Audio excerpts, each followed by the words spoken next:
आज का टॉपिक है बाल्यावस्था, चाइल्डहुड। चाइल्डहुड जो कि 5 वर्ष के अंत और 6 वर्ष की शुरुआत से 12 वर्ष के अंत और 13 वर्ष की शुरुआत तक चलती है। बाल्यावस्था के उपनाम हैं आरंभिक विद्यालय की अवस्था, गंदी अवस्था। गंदी अवस्था से तात्पर्य है कि इस अवस्था में बच्चे खेल कूद में ज़्यादा व्यस्त रहते हैं, जिसके कारण उनके कपड़े या वो खुद गंदे रहते हैं, इसीलिए इसको गंदी अवस्था कहा जाता है। स्फूर्ति की अवस्था।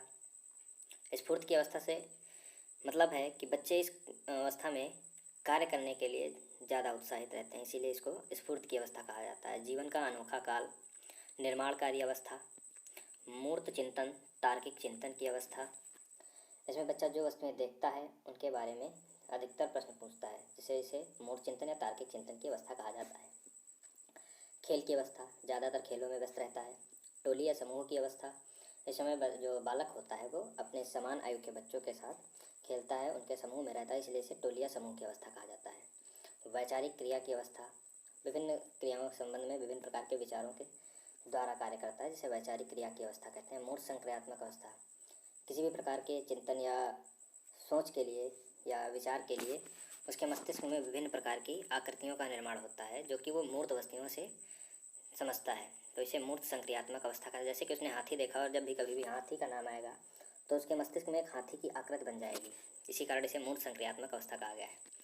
समाजीकरण की अवस्था, इस अवस्था में बालक का समाजीकरण होने लगता है।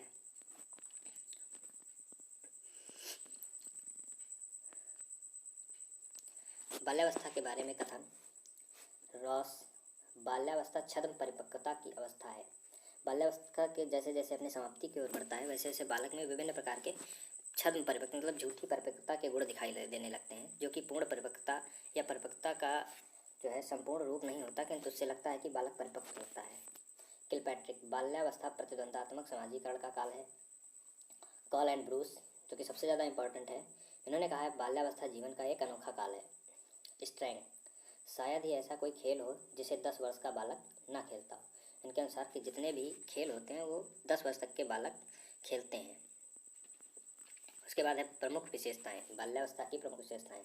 मानसिक विकास की दर गति धीमी हो जाती है। व्यवहार में चंचलता कम लगती है। संवेदनशीलता, तर्क, स्मरण, चिंतन, मनन आदि करने लगता है।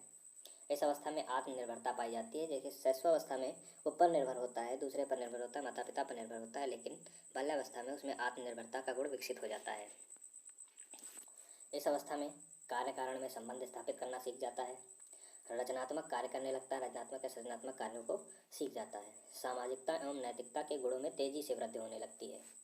संग्रहण की प्रवृत्ति विकसित होने लगती है। संग्रहण की प्रवृत्ति जैसे कि खिलौने इकट्ठे करना या कुछ छोटी छोटी चीज़ों को इकट्ठा करना, ये संग्रहण की प्रवृत्ति होती है, जो कि बाल्यावस्था में विकसित हो जाती है। यौन ऊर्जा सुसुप्त रहना, बाल्यावस्था में यौन ऊर्जा सुसुप्त रहती है, जबकि सिगमंड फ्रायड ने शैशवावस्था में माना था कि यौन ऊर्जा सक्रिय रहती है, लेकिन बाल्यावस्था में सभी का मानना है कि यौन ऊर्जा सुप्त रहती है। बालक की रुचियों में परिवर्तन होते लगता है। बालक हमेशा कभी सोचता है ये करेंगे, कभी सोचता है दूसरा कार्य करेंगे, उसकी रुचियों में हमेशा परिवर्तन होने लगता है। बाल्यावस्था अभिरुचि परिवर्तन की अवस्था है। ये दोनों एक दूसरे से रिलेटेड हैं कि रुचियों में परिवर्तन होता है और अभिरुचि में परिवर्तन होता है। बालक में बहिर्मुखता आने लगती है, वह बाहरी समाज से जुड़ने लगता है। चोरी करने व झूठ बोलने की आदत विकसित होने लगती है। भाई बहनों में अक्सर झगड़ा होता है, छोटी छोटी चीज़ों के बंटवारे को लेकर उनमें आपस में झगड़ा होता रहता है। निरुद्देश्य भटकने की अवस्था, बिना किसी उद्देश्य के वो भटकता रहता है, या इसे घुमक्कड़ कह सकते हैं, घुमक्कड़ी अवस्था। फिर है बाल्यावस्था में शारीरिक विकास। तो प्रतिवर्ष 5 से 6 सेंटीमीटर वृद्धि होती है। आरंभ में, बाल्यावस्था के आरंभ में बालक बड़े होते हैं लगभग 108 सेंटीमीटर और बालिकाएं छोटी होती हैं लगभग 107 सेंटीमीटर, यानी 1 सेंटीमीटर का डिफरेंस रहता है। उसके बाद जो अवस्था होती है बाल्यावस्था, उसके अंत में बालक छोटे होते हैं और बालिकाएं बड़ी होती हैं, यानी कि ठीक विपरीत। बाल्यावस्था के प्रारंभ में बालक बड़े होते हैं और बालिकाएं छोटी, जबकि अंत में बालक छोटे होते हैं और बालिकाएं बड़ी होती हैं। 12 वर्ष में बालक की लंबाई, यानी कि बाल्यावस्था के अंत में बालक की लंबाई 138.3 सेंटीमीटर होती है, जबकि बालिकाओं की लंबाई 139.2 सेंटीमीटर होती है, लगभग 1 सेंटीमीटर का यहाँ भी डिफरेंस रहता है। मांसपेशियों का विकास, जैसा कि शैशवावस्था में 23 से 25% होता है, बाल्यावस्था में 35% और किशोरावस्था में 65% तक मांसपेशियों का विकास हो जाता है। बाल्यावस्था में मानसिक विकास 7 वर्ष, छोटी छोटी घटनाओं का उल्लेख करने लगता है। बालक जो समाज में या अपने आस पड़ोस में छोटी छोटी घटनाएं देखता है तो उनको दोहराने लगता है, उनके बारे में जिक्र करने लगता है। वस्तु की समानता एवं अंतर को समझने लगता है। जो 2 प्रकार की वस्तुएं होती हैं उनमें समानता और उनमें अंतर को वो समझने लगता है। 8 वर्ष में कहानियाँ सुनाने लगता है, अर्थ समझने लगता है, प्रश्न निकालने लगता है। मतलब कि जो वो चीज़ें महसूस करता है या देखता है उनके बारे में विभिन्न प्रकार के अर्थ निकालने लगता है और प्रश्न समझने उनसे जो है प्रश्नों को निकालने लगता है, उनसे प्रश्न करने लगता है।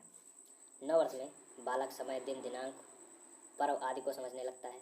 10 वर्ष में बालक द्रुत गति से पढ़ने लगता है, उसके पढ़ने में जो है गति होने लगती है, तेजी से पढ़ता है, तार्किक व निरीक्षण क्षमता विकसित होने लगती है। 11 वर्ष की अवस्था में कठिन शब्दों को समझने लगता है, तुलना करने लगता है। विभिन्न प्रकार के जो कठिन शब्द होते हैं उनकी समझ उसमें विकसित हो जाती है और वस्तुओं में तुलना करने की क्षमता भी हो जाती है। 12 वर्ष की अवस्था में कार्य कारण में संबंध स्थापित करना सीख जाता है। जिज्ञासा की प्रबल प्रवृत्ति होती है, किसी भी वस्तु के बारे में जानना और उसके जो है निष्कर्ष निकालना, उसे बालक में जिज्ञासा की प्रवृत्ति स्थापित हो जाती है। फिर बालक में संवेगात्मक विकास, बाल्यावस्था में संवेगात्मक विकास, सामाजिकरण की अवस्था। तो सामाजिकरण की अवस्था में क्या होता है, संवेग नियंत्रित हो जाते हैं। जीवन की अनोखी अवस्था कहा गया है इसे, और तीव्र संवेगों में कमी आने लगती है। जो कि शैशवावस्था में होता है कि संवेग तीव्र होते हैं, क्षणिक होते हैं, लेकिन बाल्यावस्था में संवेग जो है उनमें कमी आने लगती है। द्वेष की भावना विकसित होती है, आपसी द्वेष विकसित होता है। जैसे भाई बहनों में अक्सर छोटी छोटी चीज़ों में पूर्णता बंटवारा न होने पर उनमें जो है लड़ाई होती है और द्वेष विकसित होता है। इच्छा की पूर्ति न होने पर उनमें निराशा उत्पन्न होने लगती है। असफलता से पर्याप्त भय बना रहता है। आनंद, उल्लास, सुख, प्रफुल्लता आदि का विकास होता है। नकारात्मक संवेगों में कमी आने लगती है। अब शैशवावस्था जो होता है उसमें वर्तमान का भय होता है, बाल्यावस्था में असफलता का भय होता है और किशोरों में भविष्य का भय होता है। बाल्यावस्था में सामाजिक विकास, समूह या टोली की अवस्था इसे कहा जाता है। तो समूह और टोली कैसे बनती है, मित्र समूह। जो कि सामाजिक विकास होता है वो मित्र समूह से होता है, उनके सहयोग, मित्रता, सद्भाव, सम्मान आदि सामाजिक गुणों का विकास होता है। खेल से, परिवार से और विद्यालय से भी उनका सामाजिक विकास होता है। इस अवस्था में बहिर्मुखता आने लगती है, मतलब वह बाहरी समाज से सामाजिक स्तर से जुड़ने लगता है। नकारात्मक मन का आरंभ होता है, चोरी करता है, झूठ बोलता है, बहाने बनाता है। समलिंगी भावना, बाल्यावस्था में बालक का बालक के प्रति आकर्षण, मित्रता, और बालिका का बालिका के प्रति आकर्षण बढ़ता है।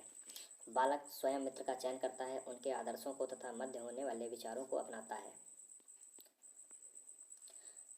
बालक प्रशंसा की प्राप्ति है तीव्र इच्छा रखता है, उसे प्रशंसा वो चाहता है कि उसकी कोई प्रशंसा करे, इसकी उसकी तीव्र इच्छा होती है।